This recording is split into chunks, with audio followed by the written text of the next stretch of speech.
What's up everyone, KitaSean here. So we're gonna go ahead and do a update video on the Alchemist code. I don't think I've ever done a video on the Alchemist code like this before. I mean, I did a lot of gacha videos and stuff like that, but the Alchemist code, they actually released a video not too long ago on their YouTube channel, and they actually revealed a lot of new stuff coming up in June. Like, they have a 2.0 update coming in June, and it's gonna throw in a lot of stuff in the game, which I'm actually very excited for. So without any further ado, let's go ahead and talk about what's coming in the Alchemist code in June 2018. So the first thing that they revealed is that they're bringing back two of their collab events, Phantom of the Kill and Brave Frontier, and it looks like Phantom of the Kill is going to be the first collab coming back, and it's going to start next week of the start of June when the 2.0 update comes in. And like, of course, both of these events will have all the quests and characters that were in the collab events when it first came out, but they're also going to be adding new stuff for the players that have been playing the game ever since the release. But of course, new players can go through this event now. They can go through what we went through when the event first came out. They can collect all the characters from the quest. They can go get them in the gacha and stuff like that. So that's really awesome that they're bringing both of these collab events back. But it's crazy how they're bringing them back both in June. So what I'm assuming is that they're gonna have Phantom of the Kill the first 2 weeks of June, and then Brave Frontier in the last 2 weeks of June. So June is gonna be a pretty busy week for the Alchemist code, but at the same time, I think it's gonna be very worth it, because I mean, collab events, you never know when they come back. And they also did say that they are planning to bring other collab events to the Alchemist code global. So they didn't announce any of it, because I mean, it's they can't say anything. But I think we can expect a lot of these collab events coming soon. Like, I know they collabed with Final Fantasy, Hagaren, Full Metal Alchemist. So I'm actually really looking forward to those events coming into the NA version. Of course, I want them to bring back Fate Stay Night, because I wasn't able to get all the gacha characters, so I regret not getting Gilgamesh. So it'd be really awesome to see them bring back Fate sometime soon. But I mean, it just ended, but like, it'd be really awesome to see Fate come back soon. But yeah, like, they are planning to bring in a lot of collab events, so I guess we can definitely look forward to that. So of course, we're gonna go ahead and talk about 2.0 update, because this is a huge update.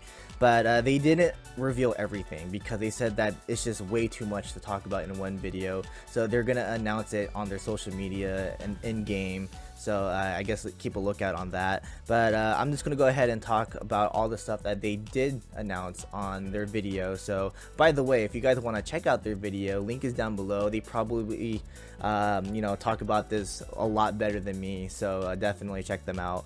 But anyways, let's go ahead and talk about the version 2 update that they're gonna add into the game. So the first thing that they revealed for the 2.0 update, the new feature is a new chat system for multiplayer. This multiplayer chat system allows us to chat with other players before going into the quest. So basically, you can strategize with them, telling them, hey, maybe you want to bring this character, or you want to bring that character. Maybe we can do this when this enemy is right here, etc, etc. So basically, you can just strategize in the chat room before going into the quest, which I actually think is really awesome, because when I was actually playing multiplayer, I did have problems with other players, because they would bring units that were like very low leveled, or they would bring units that like did not work very well in this quest, etc. So I think this chat system allows us to communicate with these players, and basically make our life easier when it comes to doing these multiplayer quests. So I really like how they did that. And of course, you can actually go to this chat system again after beating the quest, and then maybe even make a couple of friends, which I actually think is really cool, because I do want to make friends that play the same game as me. So that's awesome that they did that. Of course, you can make friends in game, or maybe on Facebook, or in real life. So yeah, I actually thought that was really cool that they added that. Another thing that they added was the unit ranking, and what I mean by unit ranking is that they actually have this popularity ranking, I guess you can say. So basically, what units are popular doing solo quests, multiplayer quests, and arena. So like you can see what other players are using more often in arena and their solo quests and their multiplayer quests, and that allows new players and players like me to think that, oh, maybe I should actually bring this unit to this quest because a lot of other players are using it. Or if I don't have this unit, I do have a unit that is very similar to this unit because it has the same job as them. Maybe I can actually bring that unit to this quest, and maybe I can actually beat it with this unit and with this team. So I actually thought that was really cool that they added that. Again, it helps the new players. It helps some veteran players as well to change up their strategy sometimes. So yeah, I actually thought that was really awesome that they added. And of course, they're actually adding the party version of that as well, like what parties are popular for this quest and stuff like that. So I actually thought that was really awesome that they did that. So again, you can actually change up your strategies. You can actually take other players' ideas, like their teams, and change it up a bit to create your own. So I actually really think that's awesome that they did that. So another thing that they added is a 3D unit viewer, which honestly I don't really think they needed to add this, but I guess it's just a feature that they just threw in, I guess, just for the hell of it. But I guess in a way, if you want to cosplay these characters, I guess it works out. But it only allows you to go around the character. You can see their back, their sides, the front of them. There's not going to be any top view, there's not going to be any bottom view, so that you can look under their skirts and stuff like that, which kind of sucks. But yeah, I guess it's a really cool feature. I don't think I'm going to use this feature at all. But again, I think cosplayers can use this feature to check out, how to design their costumes and stuff like that. Now I want to go ahead and talk about the combat system, because they threw in a lot of stuff that I really wanted in the game, because there were just so many things that I was annoyed about. But they are fixing that, and I'm really excited for this update now. But they now allow us to recruit mercenaries by type. And what I mean by that, you can select units by light, fire, water, wind, etc. And I find that awesome, because now you can actually put specific units in specific type slots, and now players can actually select units of that type. So if they want to specifically use my unit, but they want to use a specific type, they can go ahead and select dark and then pick my dark unit. If they want a light unit from me, they can go ahead and select light, pick my light unit. They can go ahead and select my my red unit, red, boom. So I actually think this is really awesome, because when I was going in the quest, it was really frustrating, because I wanted to pick a specific color unit, but that specific color did not exist in my list of mercenaries. So I would sometimes have to get out of the mercenary list and go back in, back and forth until I get that specific unit. So I really love how they're doing this now. And of course, again, the player, you yourself, can actually select what units you want in that color slot, so that other players can pick those units. So yeah, I actually really think that is an amazing update for the mercenary system. Another thing that they added was adding a party with auto setup. Now, as you guys know, the Alchemist Code is a very grindy game, and you get burnt out after grinding for so long. And of course, one of the best part of the Alchemist Code is building the team, and that's actually one of the things I really love doing when it comes to games like the Alchemist Code. But honestly, there are times when I'm like, oh, I don't want to set up a team anymore because I'm just burned out of grinding. And as you guys know, we get a lot of stamina by logging in with the Alchemist Code and doing all these missions and quests. So like when I'm burnt out and I know I have a lot of stamina left, I'm just like, you know what? Auto, just go. I don't care, just win or lose. I just use up my stamina already. So now we have this auto setup, this auto team setup, which allows us to pick specific colors or specific types of units. So basically it brings out a a tablet, and then you can actually pick either magic attack units or physical attacker units or support units or whatever. And then of course you can actually select the color as well, like the types like fire, water, and then just put select, and then it will automatically make your team set up and those specific, those types. So yeah, I actually really thought that was cool because again, it's very grind heavy. You get burnt out, and again, you get lazy. So it's like, go, just pick this and go. So I actually think that's really awesome. Like, they're thinking about the players when it comes to stuff like that. So I think this is actually my most wanted update in the game. Like, I was actually really happy when they announced this during the video. The apple system. So as you guys probably know, if you play the Alchemist code, in order to level up your characters with these apples, you would have to tap your phone or tablet, tap in order to use the apples, which was very, very annoying because once your units level up, it would freeze and then it would say your character has leveled up, and you keep using apples, and that was again very, very annoying. Now the game will allow you to actually select as many apples as you want and then throw it to your unit right away and level them up automatically. So that is just awesome. Like, I'm really happy that they did that. Like, thank you Alchemist code team for bringing this system. But they are also of course going to do this with the equipments, the gears, the shards. So yeah, it's going to make life a lot easier when it comes to leveling up your units and making them stronger. So I actually really think that was probably the biggest update for me, honestly. So something that they're actually going to do to the actual battle is that they're going to give us the option to get rid of the attack animations, which is huge actually, because I'm sure a lot of players are annoyed about the animations. Like, they keep seeing the same animations over and over again because they're grinding.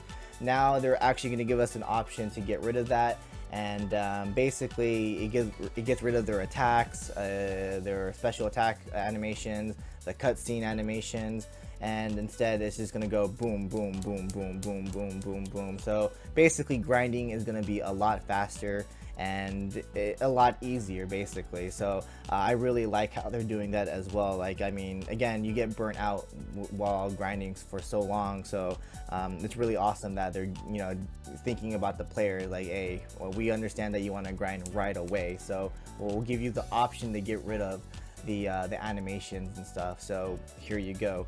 And of course they're going to give us a new view when it comes to battle. So instead of just that side really weird angle view, they're going to give us an eagle top view, so from above. So this actually changes a lot of strategies now as well, because there's actually a lot of enemy units behind cliffs, behind rocks, houses and stuff. And I remember there were times where I'm like, I'm gonna put my unit right here. Oh crap, there's actually an enemy right there. Oh, I'm gonna die.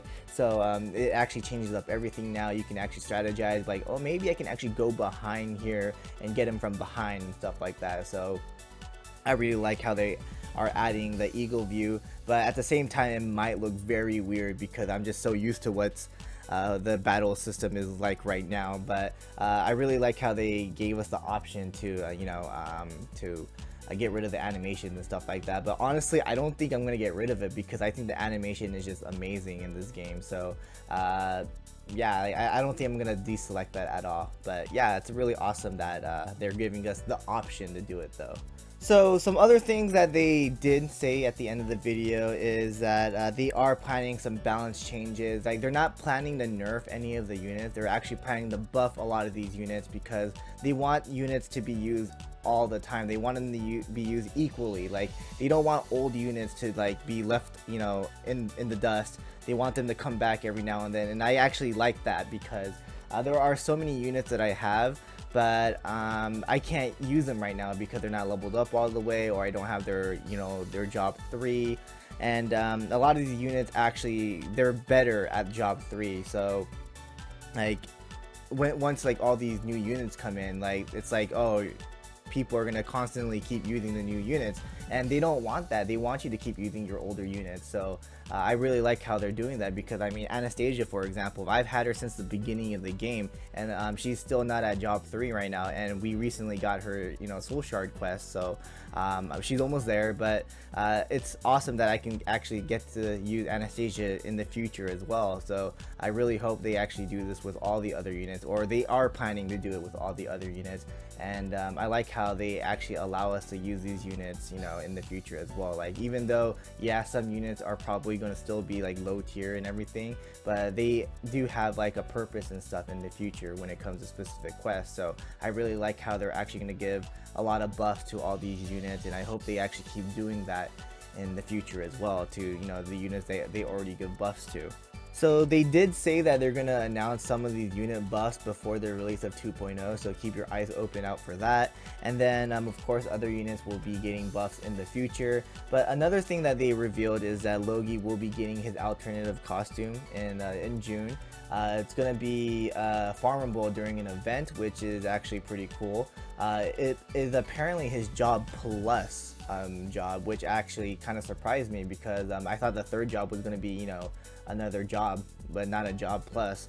I don't follow the Japanese the version of the Alchemist code, so everything is a surprise to me when it comes to the global version, and I kind of want to keep it that way.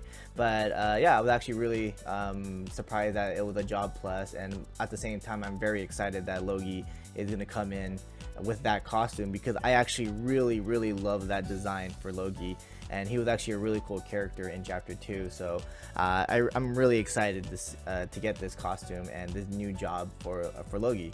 But they did talk about DS a little bit, and they did reveal DS already, the design. It's already in the game, in the news updates, and of course on their Facebook page, social media. Even though they revealed, you know, his design and everything, they said that he's not going to come in until later on, so we have to wait for this DS to come into the game. So look forward to that.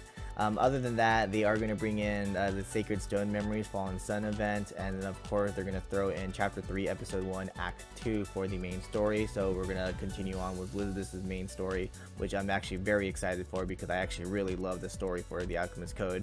But yeah, that's basically about it. I mean, I'm not sure if they're going to announce all these other stuff before the release of 2.0, but yeah, very excited to see what they announce. So, but yeah, that's basically about it. I mean, the Alchemist Code, I really love how they do this. Like, they make videos talking about these future updates, talking with the community and everything. So yeah, it's really awesome that they do that. And I really enjoy the Alchemist Code. Like, I know it's very complicated at first. It's not really newbie friendly, but once you constantly keep playing the game, get used to it and everything, the game becomes so much better. It's so much fun.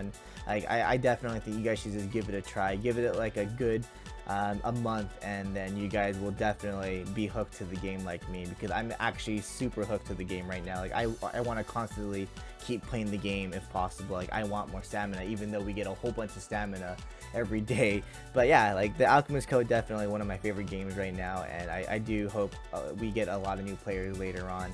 But yeah, that's basically about it. So thanks for watching. Hope you guys enjoyed. Again, I believe they actually do a way better job than me when it comes to talking about these updates. Link is down below for their video, so check them out.